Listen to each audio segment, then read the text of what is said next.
Oke, baik. Kita mulai ya.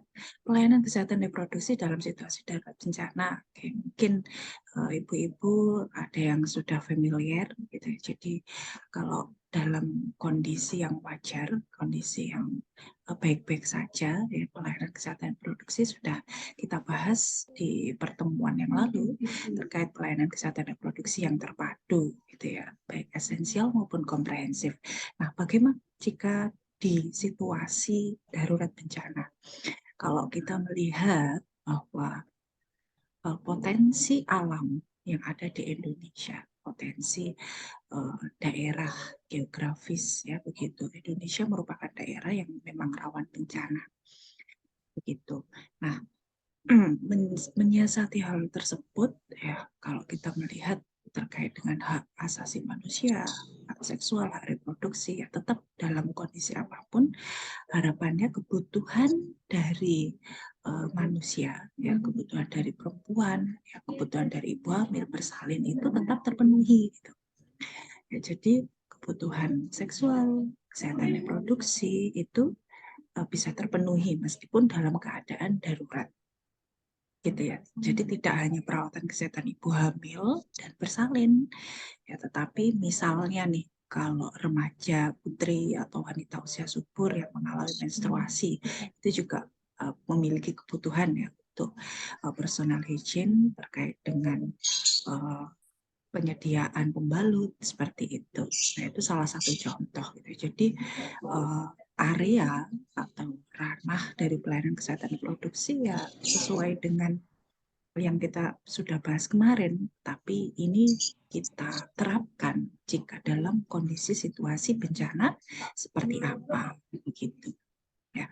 Kalau kita lihat dari intervensi SDGs juga ya tentang kesetaraan, tentang kesehatan, air bersih dan sanitasi. Kalau kita melihat bahwa pada saat bencana, kondisi darurat biasanya air bersih dan sanitasi itu juga kurang ya begitu. Kemudian terkait dengan makanan ya logistik, nah, biasanya akhirnya ada dapur umum darurat ya yang didirikan begitu. Jadi nanti bagaimana peran bidan dalam situasi ini memberikan pelayanan dan bagaimana kontribusinya. Dan pastinya kalau kita berada di pada saat kondisi bencana ya kita juga kerjasama dengan lintas sektor ya. Kita tidak berjalan sendiri seperti BNPB, Badan Penanggulangan Bencana begitu ya. Kita kerjasama juga dan sektor yang terkait ya seperti itu. Oke, pada realitanya ya implementasinya pada saat ada beberapa penelitian ya mengidentifikasi bahwa masih banyak ternyata terjadi ketidakadilan pada pengungsian. Jadi terkait dengan hak-hak kesehatan reproduksi, hak seksual, terkait juga dengan kesetaraan gender, terkait dengan rawannya terjadi pelecehan seksual dan kekerasan seksual itu terjadi pada saat kondisi bencana atau pada pengungsian. Ya. Jadi itu yang ditemukan permasalahannya. Nah, oleh karena itu perlu diterapkan untuk diberikan pelayanan kesehatan reproduksi yang dalam situasi rawan bencana, gitu ya, darurat bencana. Jadi nanti yang lebih lanjut, ibu-ibu, nanti saya akan berikan ya terkait pedomannya, ya seperti apa implementasinya begitu. Baik, kalau kita melihat ya, jadi woman center care kita dalam memberikan asuhan kebidanan kita berpusat pada klien, berpusat pada perempuan gitu. Kenapa? Karena keluarga dan masyarakat terpisah ya ada kondisi bencana ini.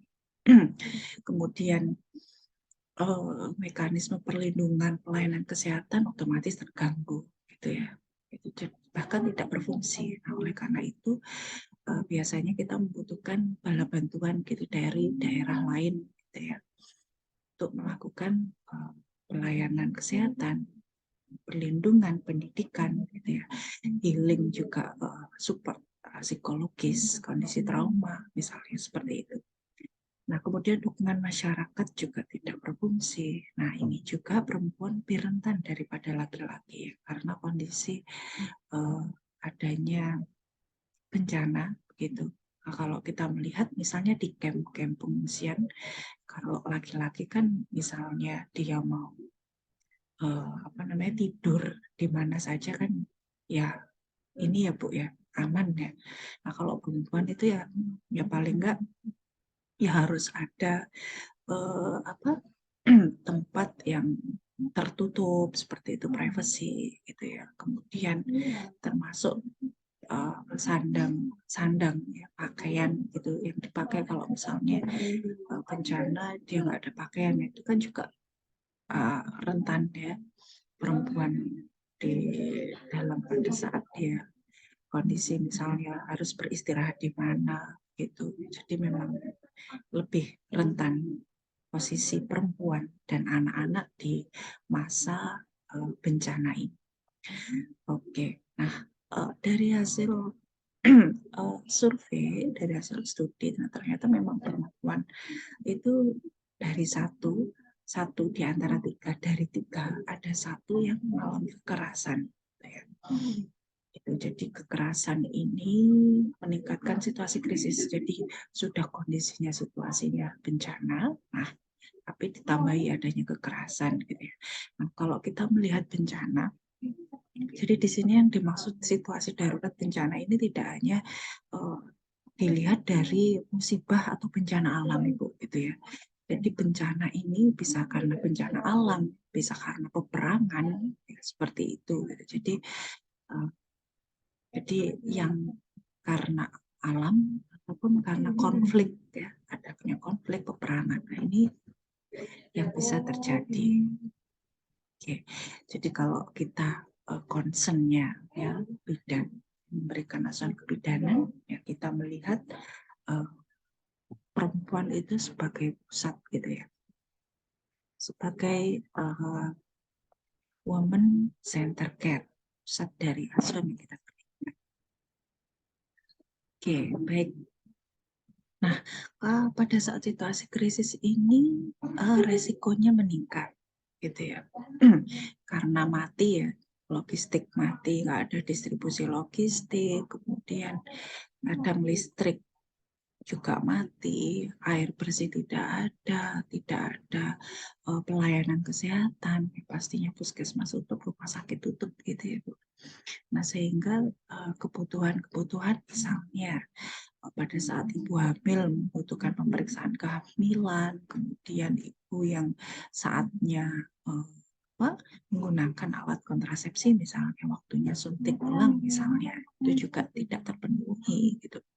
Kemudian adanya ibu bersalin misalnya tidak mendapatkan perawatan atau layanan yang memadai juga bisa meningkatkan kematian ibu gitu. Kemudian karena minimnya logistik juga ya akhirnya ada komplikasi-komplikasi yang bisa terjadi pada masa kehamilan dan persalinan karena kurangnya asupan nutrisi ya, ibu-ibu hamil bersalin kemudian anak-anak seperti itu. Oke. Kemudian gangguan pelayanan kesehatan, perpindahan penduduk. Oke. Nah, persalinan juga bisa terjadi di mana saja karena memang tidak ada tempat ya untuk melahirkan di pelayanan kesehatan. Lalu perilaku beresiko juga meningkat ya di dalam penyakit menular seksual ya, dalam penyebaran penyakit menular seksual karena kondisi situasi krisis ini juga sering sekali juga terjadi kekerasan gitu ya. Jadi penularan IMS, PMS dan HIV itu juga sering terjadi. Oke, nah ini tadi keterbatasan metode KB sehingga resiko kehamilan yang tidak diinginkan juga bisa terjadi. Lalu informasi juga kurang ya. Lalu kekerasan juga bisa semakin meningkat. So, kekerasan dalam keluarga. Jadi kondisinya dalam kondisi bencana, ya, krisis, panik, begitu. Kadang dari sisi emosional, psikologis itu juga lebih mudah gitu ya untuk tersulut seperti itu, sehingga sering terjadi kekerasan. Baik, oke.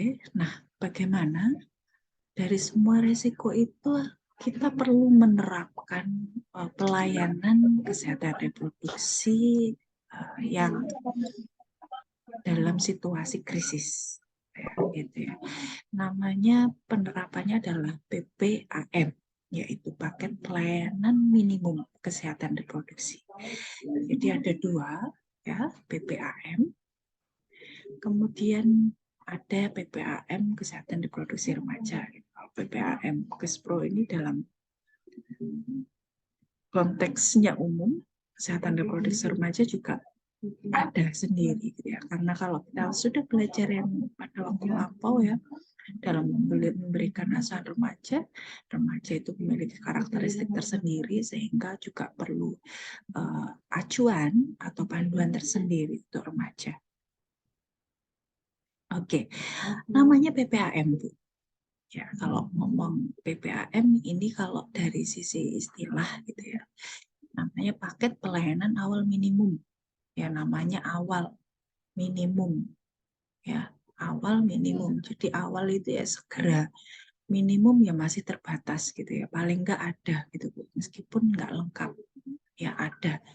Jadi kalau misalnya kecelakaan ada P3K ya, pertolongan pertama gitu ya, ini pertolongan pertamanya pelayanannya ini namanya PPAM. Nah, paketnya ini adalah kegiatan koordinasi mulai perencanaan ya, koordinasi dan logistik penyediaan ya.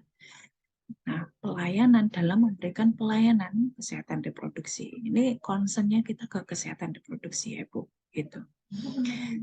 Jadi tidak hanya pada saat kondisi bencana, hanya distribusi logistik secara umum ya, sandang, pangan, kemudian papan di kamp pengungsian, tenda-tenda darurat, tetapi juga kita memberikan pelayanan awal minimum dalam kesehatan reproduksi gitu.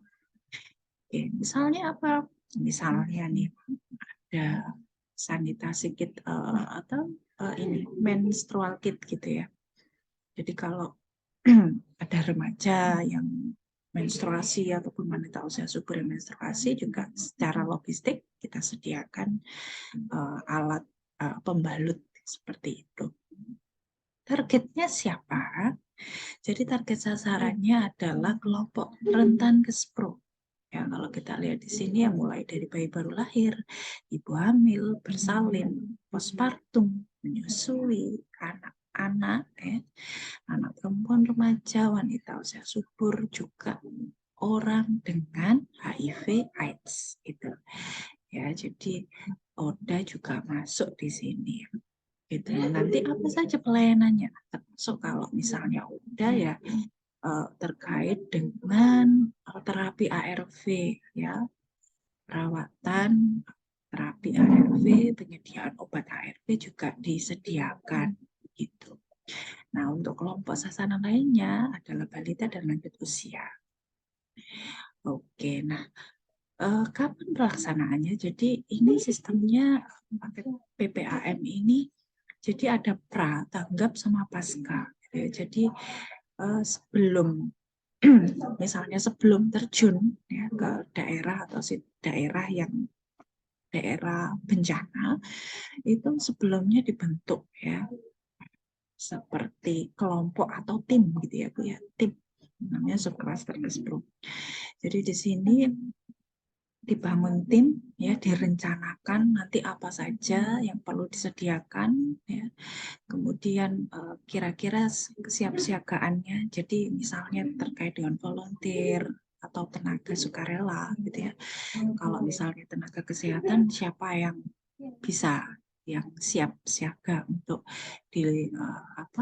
diluncurkan sebagai tenaga bantuan begitu.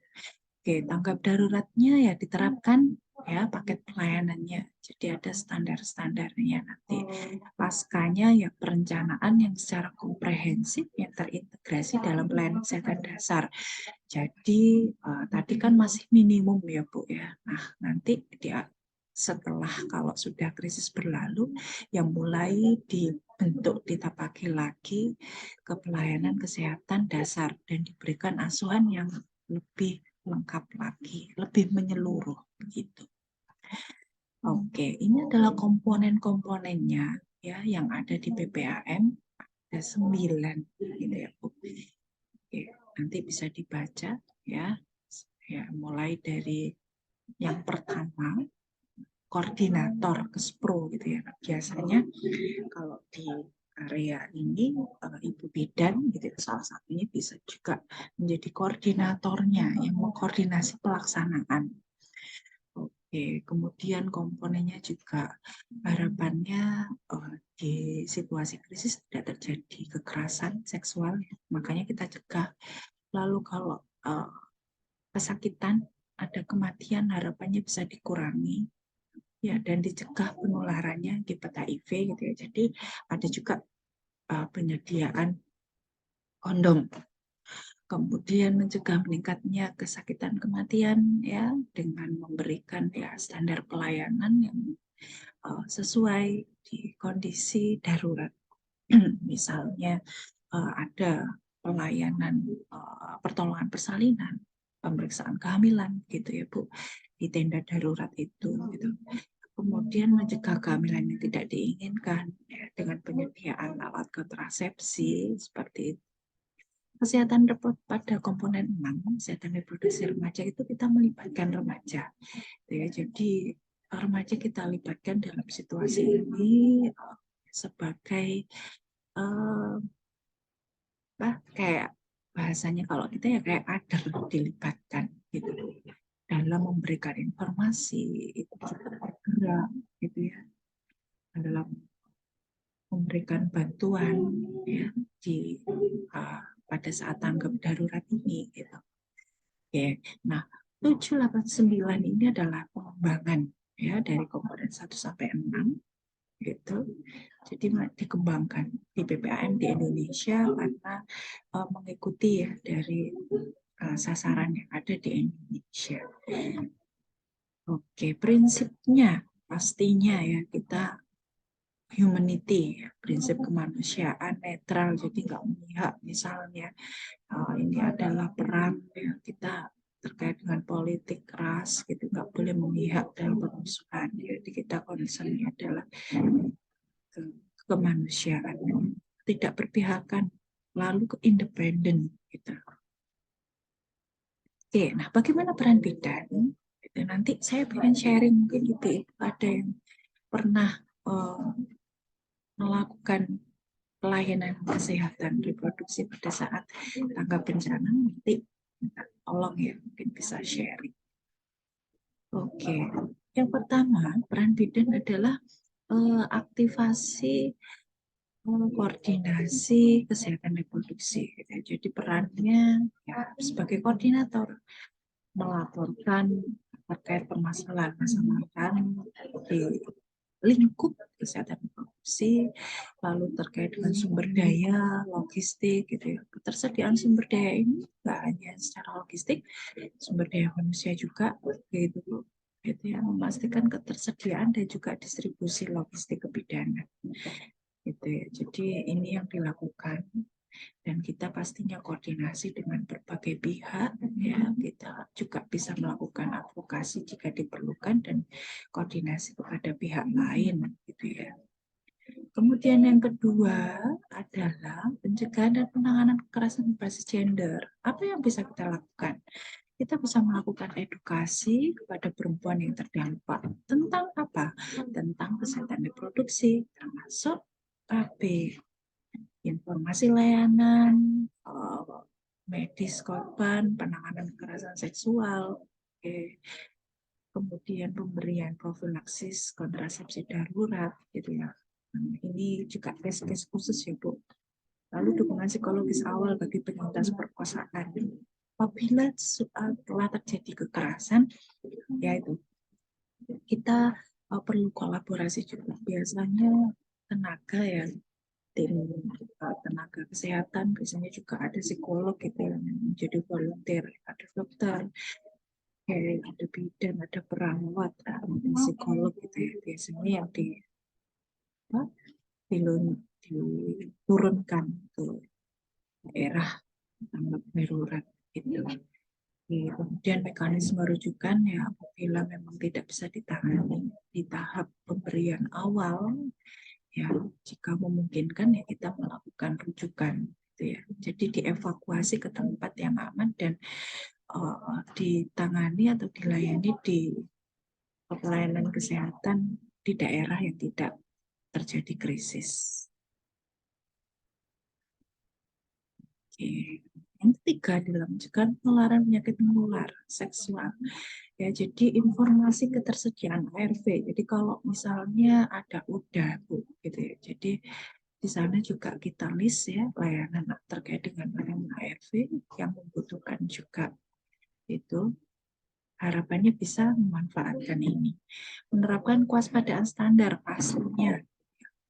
Meskipun memang di dalam kondisi situasi krisis, tapi ya kita juga perlu menggunakan pelindung diri. Pemberian profilaksis pasca pajanan, lalu ketersediaan kondom. Oke, yang keempat adalah kita libatkan remaja, ya, adolescence inclusion and youth engagement, gitu ya. Harapannya remaja ini dia bisa diberikan informasi, edukasi, gitu ya, dan juga dia terlibat, oke, supaya bisa membawa suasana yang lebih baik, gitu ya, untuk remaja-remaja yang lainnya, gitu. Dan juga bisa menjadi apa ya, kakak atau model bagi anak-anak yang ada di usia yang di bawahnya gitu. Ya, jadi dia secara psikologis, secara emosional di kondisi yang bencana itu dia lebih nyaman gitu ya dan lebih kondusif begitu meskipun dalam situasi darurat bencana. Oke, lalu yang kelima ya kita berikan pelayanan kesehatan reproduksi. Biasanya ada tenda, ada pos misalnya untuk pemeriksaan kehamilan, pertolongan persalinan, seperti itu. Oke, nah terkait dengan ketersediaan obat, itu juga kita perlu terus memantau ya dan melaporkan dan menerapkan kewaspadaan standar. Ya, kita juga nggak boleh lengah ya Bu, kita juga perlu melindungi kita sendiri, melindungi kesehatan kita dengan menerapkan kewaspadaan standar, baik nakesnya maupun jangan sampai kita menularkan infeksi kepada klien atau pasien yang lain gitu. Jadi kewaspadaan standar tetap kita perlu perhatikan.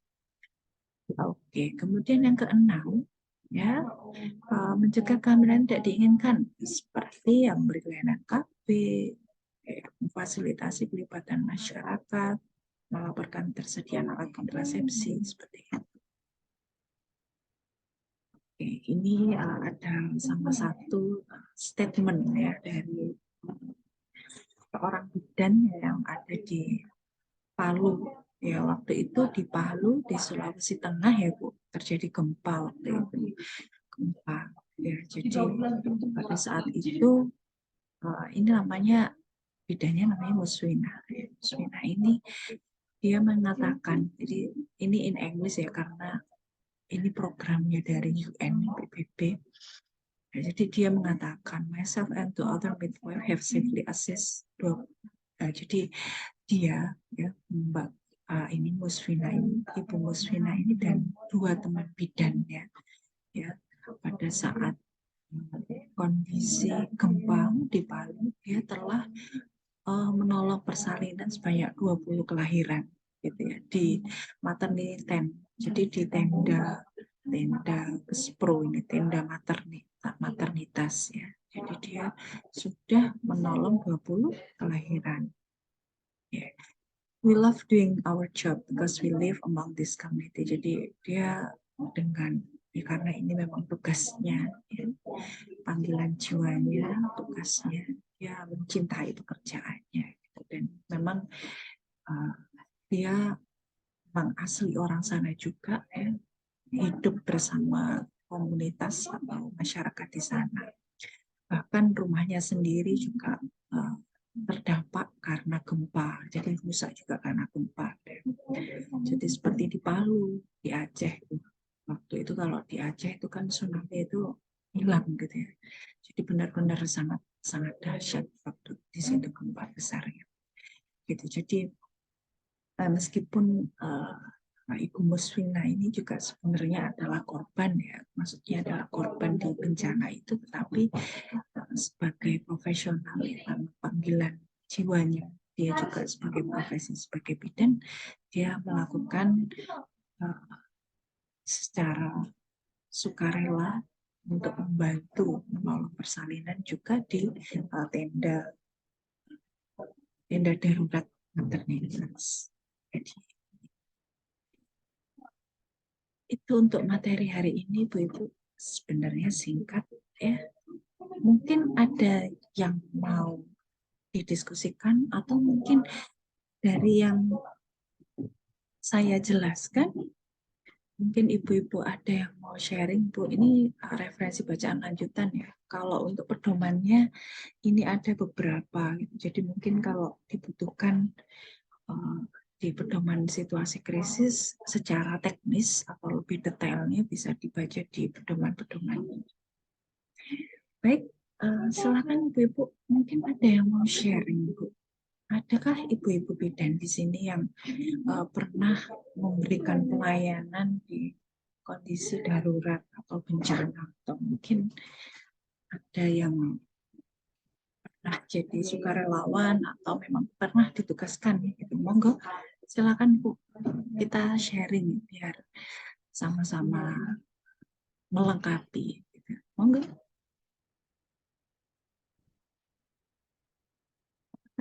Ada ibu-ibu di sini yang pernah memberikan pelayanan di situasi darurat bencana? Pernahkah ibu-ibu? Silakan, mungkin mau sharing. Monggo. Ataupun mungkin ada pengalaman, silakan. Atau mungkin ada yang mau ditanyakan dari penjelasan saya tadi.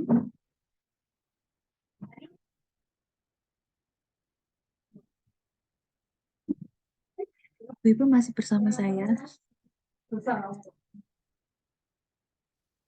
Iya, Bu. Oh, Masih. Masih. Oke, baik. Ada yang mau berbagi pengalaman, Bu? Ada yang pernah memberikan pelayanan? Bu, kalau ini poli-poli bidang ngoten niku kan zaman Oke. pengembalian zaman ini Bu dibalik. Itu terbedanya. Terus manten Ini Bu Malika suaranya bocor apa mau memberikan? peteng pikiran kan kalian terangkum dibalik. Oh, bocor ya. Saya kira mau ngasih Ya, Bu, sharing. dari Bu. Oke, silakan Bu, monggo. Dari Satu. Kalibaru banjir Ya. bandang kemarin. Oh ya, Kebetulan oke. Oke, Bu Sinten, Bu Feni ya. ini Ya, monggo Bu Feni. Banjir bandang ya Bu kemarin Kalibaru. Ya, ya. Gimana itu? terkena banjir bandang. Di situ ada ibu hamil yang aterem dan kebetulan ada infarksi Bu waktu itu. Enak pripun iki, Bu? Kan orang kata apa, Bu? Anu pulangan itu. Nanti Januari. Januari berapa? Kemungkinan wilayah Angkanya bisa makan mawon nggih. Misalnya ibu anu hamil 8 kalau tambah 44 teman-teman jadi gak usah puskesmas kami. Alhamdulillah sudah tertolong dengan selamat.